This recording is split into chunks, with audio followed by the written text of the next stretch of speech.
పితా పుత్ర పవిత్రాత్మ నామమున ఆమెన్.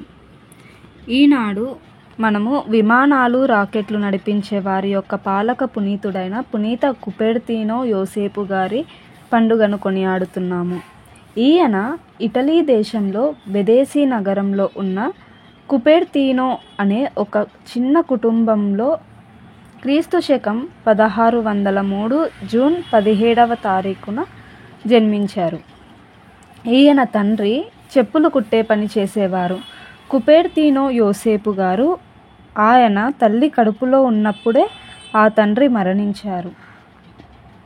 అటువంటి సమయంలో వాళ్ళ కుటుంబానికి అప్పులు ఇచ్చిన వారు ఆ ఇంటికి వచ్చి వారిని బెదిరించి అప్పులను కట్టకపోతే మిమ్మల్ని తరిమేస్తాము అని చెప్పి ఆ ఇంటి నుండి వారిని వెళ్ళగొడతారు. ఆ సమయంలో ఆ తల్లి తన కుమారుని కడుపులో మోస్తూ ఆవేదనను అనుభవిస్తూ ఆ తల్లి బయటకి వెళ్ళిపోతుంది. ఆయన పశువుల పాకలో జన్మించారు. పశువుల పాకలో జన్మించిన వారు ఎంతో గొప్ప. ఎందుకంటే మన ప్రభువైన యేసుక్రీస్తు కూడా పశువుల పాకలోనే జన్మించారు. అలా పశువుల పాకలో జన్మించినటువంటి యోసేపు గారి పండుగను ఈనాడు మనం కొనియాడుతున్నాము. ఈయన పాఠశాలల్లో చదువుకునే రోజులలో 8 సంవత్సరాల వయస్సులో ఆయన పాఠశాలకు వెళ్ళి అలా నిలబడి ఏదో ధ్యాసలో ఉండి నోరు తెరచి ఏవేవో వింత దృశ్యాలను చూస్తూ వింత శబ్దాలను చేసేవారు. దానితో తోటి విద్యార్థులు వారిని తెరచిన నోరు కలవాడు అని ఆట పట్టించేవారు. యోసేపు గారు 17వ ఏటలో ఉన్నప్పుడు కపూచియన్ సభలో చేరాలనే ఆశ కలిగి ఉండేవారు. అంటే కపూచియన్ అంటే ఫ్రాన్సిస్ సభలో చేరాలని ఆశ కలిగింది.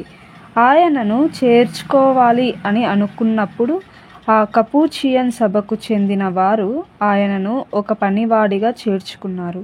అంటే ఒక సేవకుడిగా చేర్చుకున్నారు.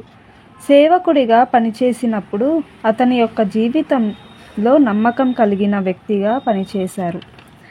అక్కడ ఉన్నటువంటి వారు చాలా సంవత్సరాలు నమ్మకమైన సేవలు చేసినటువంటి అతని యొక్క పశ్చాత్తాప పరిత్యాప జీవితమును చూసి ఆ సభకు చెందినటువంటి పాలకులు అతనిని 1625 సంవత్సరంలో గురువు శిక్షణకు పంపించారు.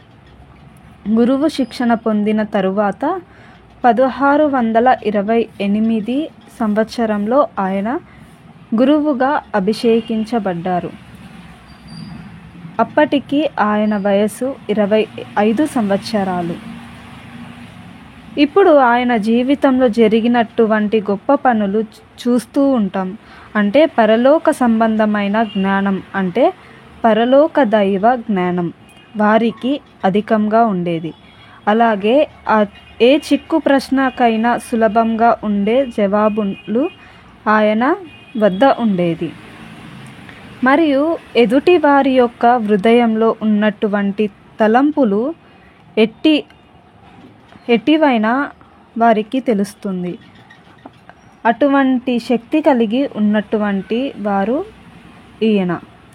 మరియు పాపాత్ములుగా ఉన్నవారిని ఆ విధముగా ఉండకూడదు అని చెప్పి హెచ్చరించి ఈ విధముగా జీవించమని ఆయన చెప్పేవారు. అలాగే కుపెర్తీనో యోసేపు గారితో కొన్ని అద్భుత శక్తులు కూడా ఉండేవి. అద్భుత శక్తులు అంటే ఏమిటి అంటే అతని యొక్క జీవితంలో ప్రవచనాలు చేసేవారు, స్వస్థతలను చేకూర్చేవారు. అలాగే గాలిలో తేలిపోవడం, ఇది గొప్ప.